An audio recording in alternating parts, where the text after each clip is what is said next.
Until now, we have discussed about batch gradient descent and stochastic gradient descent. Now we are going to discuss a new gradient descent, that is mini batch gradient descent. As the name suggests, it is a batch gradient descent, but the batch size is very small. We are taking only a few training examples for each iteration. That's why this gradient descent is called as mini batch gradient descent. As we already discussed, in batch gradient descent, for every iteration we are taking all m examples. If I am having 30 crore training samples, if my training set size is 30 crores, I am taking 30 crore training examples for each iteration. So computationally, it is more expensive, but it converges. We definitely get the minimum value accurately. That is the advantage of the batch gradient descent. Next, we have learnt about stochastic gradient descent. We are taking only one training example for each iteration. Because we are calculating each iteration with one training example, it is computationally very efficient. But we may not converge always by using the stochastic gradient descent. We may converge, or sometimes we may not. But approximately we may get the minimum value if we run for 30 crores training examples for each iteration. Now we are discussing about mini batch gradient descent. In this, we are using a B. A B is a very small number, that is ranging from 2 to 100. If it is having only one, then we are calling that as a stochastic gradient. The batch size is from 2 to 100. It is very small size, and for each iteration we are using these batch examples, 2 to 100, any number. I may take 10. I am using this B examples for each iteration. That's why the name for this gradient descent is mini batch gradient descent.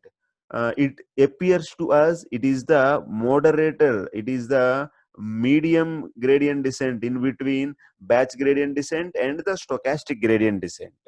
In the mini batch gradient descent, if we are taking the batch size 10, as we have already said, we can take the batch size in between 2 to 100. Now I am taking the first training sample XIYI. By using this first training sample, from this first training sample to 10th training sample, we are calculating the errors, and after that we are summing up. Then we are changing our theta. We are taking one step. This is how the iteration looks. For example, if we have 1000 training samples, our training set size is 1000 and our batch size is 10. We are taking the inner for loop for 1, means the first iteration will be taking by using first 10 examples. Next iteration will be for next 10 example, next 10 training samples. Next iteration will be taking place for the next 10 training examples. Similarly, last iteration for the inner loop is taking for the 10 training samples from 991 to 1000. This is the completion of one inner loop. Now if we want to, this is the completion of when if we are restricting our outer loop to run only one time, then this will be the completion of the inner loop. If we are running the outer loop two times, then we have to start this process again. See, if we are having 30 crores training samples, our training set size is 30 crores, then our batch gradient descent, computationally it is inefficient. Means for every iteration we have to use these 30 crore training samples, and in stochastic gradient descent, for every iteration we are using only one training example. It is faster, there is no doubt. We are accepting it. But even though it is faster, for every training example, sometimes the gradient descent value is increasing and sometimes it is decreasing. The cost function value is increasing and decreasing, so it may not converge always. So that's why we are looking for batch gradient descent for some problems. In even in some problems, even though it is having the batch size 10, if we choose the proper vectorization, this mini batch gradient descent can work faster, can compute faster than stochastic gradient descent. How it is possible? It is using 10 training samples for every iteration, whereas the stochastic gradient descent is using only one training sample for each iteration. How can the mini batch gradient descent runs faster compared to stochastic gradient descent?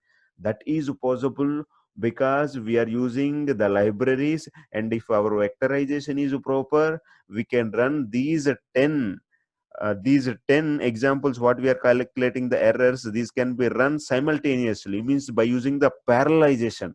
We are not calculating the errors step by step, then it may take much time, but we are calculating the 10 samples by at a time we are calculating. That's why compared to stochastic gradient descent, in some cases, if the vectorization is proper, then the mini batch gradient descent works very faster. So depending upon our requirement, we may use the batch gradient descent if the training samples are very less or reasonable.